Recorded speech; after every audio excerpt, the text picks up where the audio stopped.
Hey guys, welcome back to ArtosisCasts. Today we're going to be taking a look at two very strong, right on the brink of ASL players. First up, we have Noble here in the bottom right. I don't believe he's qualified for any ASL seasons yet, but a very strong Protoss. Everyone knows who he is. Still does feel like he's up and coming. And then in the bottom left, we do have someone that has been in ASL. It's SpeeD. The SpeeD has actually kind of like quietly been a Terran that I've followed pretty darn closely. More recently, I've been a little bit frustrated because this year I've probably lost 1,000 MMR to him on the ladder. Literally haven't beat him one time. Very strong Terran player, and kind of has his own cool style. A very strong Terran indeed. So I think this is going to be a good match here on La Campanella. You can see with this forward pylon that, well, we're definitely going to get a forward gateway. Probably, well, I mean, every time you see a forward gateway, you're going to have some Zealot pressure. If you're going to put it forward like this, I would imagine you're going to make 2 Zealots at least. Could even end up being like Zealots into Nexus. We don't know.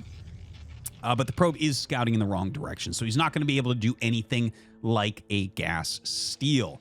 And we'll just keep an eye over here. You know, obviously the barracks is going to get started, and we'll keep an eye to see if the gas comes up to see what we're dealing with. This should be a gas expansion. This SimCity is not good for taking a very fast command center, so I'd imagine that we're going to see that just momentarily, and there it is. Okay, so we kind of get an idea of what these openers are. Guys, thank you for checking out ArtosisCasts. Yeah, you're great. I love you. Please subscribe. Please hit that notification button and everything. And I hope that you're enjoying the games. You know, I do need to point out, you know, I never watched the games beforehand, and the one time I did, I told you guys about it. And I probably will do some more of those in the future when I'm watching a lot of replays, when I find really cool ones. But yeah, it's like every now and then you'll get a game where it's like, oh, that was kind of anticlimactic. But, you know, what can you do? You have to have bad games to have good games. It's an important... That once happened at a tournament where there was this game that I was asked to cast, and it was like day one of like a 3 or 4 day tournament, and cast it with Tasteless, and you know, we were kind of like disappointed in the game and weren't very hype about it because the game was terrible and it was a huge mismatch and stuff. And, you know, we still casted it professionally and everything. But, you know, people were like, hey, why did you cast it like that? And it's like, dude, if you try to make every game be like the greatest game ever, if every game is great, no games are great, right? Anyways, we have the Zealot entering, so I can stop stop muttering on about this. But I hope you guys understand my point of view there. Anyways, the Marines get pulled back. Beautiful micro here from SpeeD. You can see Noble having to pull the Zealot back. There's no point in taking more damage than that. It's like when you start microing in, and that's how that goes, you should wait. Because it's already clear that SpeeD is microing well. Sometimes people will be a little bit off, and you'll start getting a bunch of damage. But, like, SpeeD is microing well. He's put some good damage out onto these already, taking none on his Marines. He did lose an SCV. Now these 2 Zealots run in. Hey, man, it's never too late to get a ton of damage on the Marines, I guess, right? But this was an excellent hold. I think any Terran in the world is pretty happy with that, right? So he ends up taking a total of 6 hits across 4 Marines. Loses 1, gets another Marine out, gets the Vulture, and he's going to send. He's going to go. Okay, taking a look. Range is on the way. We have a Dragoon. We have a Zealot here. Okay, so it's 2 units. And he's sending SCV Marine Vulture. This is a very good move. If your opponent wastes their first couple of Zealots, you can almost always do this. And the waste would be, that's measured by how many Marines they kill. Okay, if you're making Marines nonstop and they aren't killing a bunch of Marines, this attack can do wonders. Now, we'll see how far he goes. Honestly, I think he should stop here and just kill the gate. Like, make a bunker or something. He is going after the pylon. Another pylon being made. This pylon doesn't reach that gateway, so that's a funny-looking pylon. But, yeah, Noble in a bit of trouble. He was a little bit too aggressive with those Zealots, trying a little bit too hard to get some damage that wasn't going to occur. Nice drill by the SCVs. He has this SCV up here, which spotted the minerals, which allowed that drill, and he almost got the surround on this Dragoon. Excuse me, just barely does not. So this gateway is going to go down. He's got to make more gates in his main. He's going to have range. So honestly, you just back up here and expand his speed. That's the correct play. In fact, he should leave one Marine in here and just run. Like, you leave a red Marine, run everything else out. I mean, you can do this if you think they might try something like a run by, but there's no point in sitting here and repairing. Well, it matters how many goons, okay? Against 2, I think this is fine as long as you're getting something up at home. Let's take a look. A tank and mines. Oh, okay. So I think what we're going to see here, and he has to send 2 more. Okay, he has 1 more SCV there. Actually, this is going to work perfectly. Okay, my bad. My bad. This is going to, like, his follow-up is a pretty fast siege tank. So he needs to have enough SCVs ready to repair through the amount of goons that will be attacking it by the time the tank gets there. So notice he's laying some mines, right? I would have laid that a little bit closer, but you bring up the tank and you have all this damage. You have 6 Marines ready for damage and maybe the Vulture. The Vulture's going to go scout. Occasionally there's a probe out there that hides gates or something, so you do want to scout still. But he's going to bring the tank up to push the goons back. And if the goons try to dive on the tank, they could either run into mines or just the 6 Marines are going to deal so much damage, it's going to be crazy. So he gets there just in time before the 4th goon comes out, so the bunker does not end up dying. This is a very tough thing to break through. Now, the easiest way to get ahead when you bust something and like get a little contain on Protoss is generally just to make your command center before them. He is going to be able to make it before them, but this is like a more complicated game right now because of this containment. So he has this magnificent containment. This is hard to break through, and he actually gets this amazing scout. If he didn't get that scout, if he didn't know that it's Reaver, you know, it gets even more complicated. But as is, it's like, okay, are we ever going to push in with these? Are we ever going to run away with this? Right? There's a lot of questions to ask right now. And you can see some mines being laid, some vultures patrolling. He's trying to watch. And look at that. You drop out the 2 goons. He's immediately there with the tanks. Immediately there. So as Noble, it's like, okay, well, do we lure them out and then use these goons to break the bunker? Do we try to just ferry everything out far enough away the tanks can't walk to it? Or if the tanks do walk to it, we bring these to the front and break the bunker? Right? There's a lot of questions you have to ask. But also, you have to look at this and say, what do we have at home? Well, there's no turrets or anything, but I do like this starport. If he can make these units stay over here until the Wraith is ready, that's going to be great anti-air. Ooh, that's a really good mine hit. Hits both of those goons there. Not going to quite do this one, I think. Ah! 2 health left. Does get hit by that mine. So no tanks at the front anymore. He can break out of this bunker at this point. But yeah, the real problem may be the Reaver. We're going to see about that. He brings a Reaver and a Dragoon. He doesn't know about the starport. He doesn't really know what's going on over here. But I can tell you right now, SpeeD has a better position. Will it remain that way? We don't know.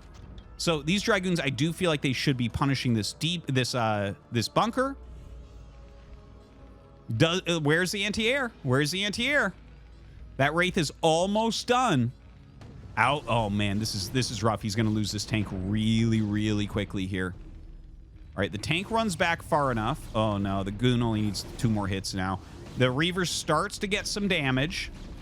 So see, this is if you commit your units to a contain like we've seen here. Okay, he does kill the goon, so that means, oh my god, he kills the shuttle with the Reaver inside.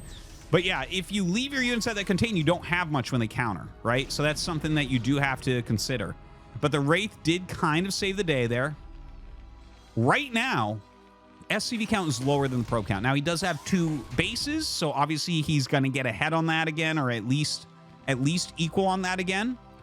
But his production facilities, what does he have? Okay, he has a starport, which you don't make units as the starport consistently until 4 bases as Terran. And then he's got his 2nd factory just finished. Looking over at the Protoss side, okay, we have 2 gates and the Robo, and that'll be all pretty consistent coming out of all of that. So production is somewhat similar. Who's in the lead right now? I like SpeeD's base a little bit more. I like SpeeD's position a little bit more, okay? Like, it's not perfect. I do feel like there's so many decisions to make when you're doing an early attack like he did. But like the dedication to that containment, it's good, but you know, what if he just completely prepares at home. I don't know. I guess the Nexus would have come up quicker for Protoss. Everyone's kind of got their own style. SpeeD is a generally pretty aggressive Terran player. But anyways, you know, with the double add-on, with the fact that he's got a drop ship, he's got, you know, Wraiths coming out, it feels like he's got some good stuff going on for him. Now, a lot of goons going over towards the front here. There's only a bunker with one siege tank, so Noble has some potential. But a siege tank drop going to harass this. These minerals have not been mined out, so you have to use a shuttle to push anything over. Now, in comes a shuttle here. He's going to try to bust, so he might lose his natural expansion, but it looks like he's going for, like, a kill at this point. All right, gets that one hit and kills off the tank at the front. So now we have this Reaver battling the tanks and the Wraith, and then the rest of the Dragoons trying to break this. Oh, my God, a huge Scarab hit, killing those SCVs that are repairing. Down goes the bunker, but does he have enough to finish this off? The SCV's going to get in here and block a little bit. Oh my God. Only 2 siege tanks. What is going to end up occurring here is we are going to lose a lot of SCVs, a lot of units as well. More siege tanks come up, but in the meantime, these 2 siege tanks have killed the Nexus over here. So kind of a crazy game, both of them dealing huge amounts of damage to each other. And Noble is going to back up. He has another Nexus, and he's up 9 workers right now. 9 workers with the same amount of bases. Obviously, this base location is kind of funny. It's like way far away. The siege tanks, maybe they're not done. Flying into the main base. Very, very brave. Not worried at all. Like this is half of his army right here, basically. Sets up 1 tank in siege mode. Oh, man. Good volley right there. He might be able to even up this probe count. Now, look at that. 34 to 33. Fantastic. Gonna micro this dropship until its death, it looks like, as well. Yeah, beautiful picking up and dropping. You can dodge Dragoon shots by loading. So oftentimes the Dragoons just target the dropship, as you see. Oh my God, he's looking for one more probe volley. That's why the probes drilled down here. If the probes had stayed up here, he could have hit him. Wow. Kind of crazy. So we're equal in workers now. Let's take a look at production. 3 factory, he's getting SpeeD. He already has mines. He has siege. Okay, we don't see any sort of like armory or anything. Let's take a look at Noble. Noble's got a fair amount of Dragoons. He's getting shuttle speed. He's getting another shuttle. He has 1 Reaver there. Okay, so yeah, he's going back into Reaver. Did he just cancel that shuttle? I believe he did, right? He was making a second shuttle, and then it's like, oh, wait, we don't need that right now. I was wondering about that. It's like, what, are you going to drop Dragoons? But yeah, this is still like a super close game. This is actually like surprisingly insanely back and forth between these two. They both dealt a ton of damage to each other. There's been a lot of like hard positions for them to make these tough decisions in, where it's like, okay, do I want to harass? Do I want to counter? You know, do I want to send units out or keep them at home for defense? Oh my God, a big Scarab there. Some additional harassment going down. Don't forget, he does have that Wraith. Ooh, no tank setup. This is going to be... Oh, that was a beautiful turret. Actually, I did not see that, but the shuttle speed is going to save him here. The Wraith is actually going up. As you can see, this is like a pretty common thing. You see it with Scourge. You see it with Wraiths. You see it with Mutas sometimes, where this is the other unit you're not going to quite catch, so you just kind of go on a line where you might run into it if it starts to turn. So it's like, okay, how far out are you going? Now, he brings the Wraith back to meet up his push. SpeeD is going for it right now. Don't forget, he's only got 3 factories. He's actually still producing 2 siege tanks. Oftentimes, you'll switch into pure Vulture when you actually move out, so they make quicker and rally quicker. But here we go.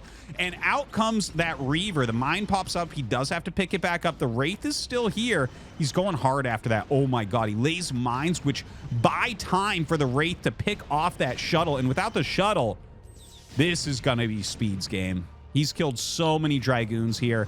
Nothing left for Noble. GG is called. And I tell you what, that was a hidden gem of a game between a couple of very strong but not super famous pro gamers. What a wonderful game. Hope you guys enjoyed. Thank you for watching.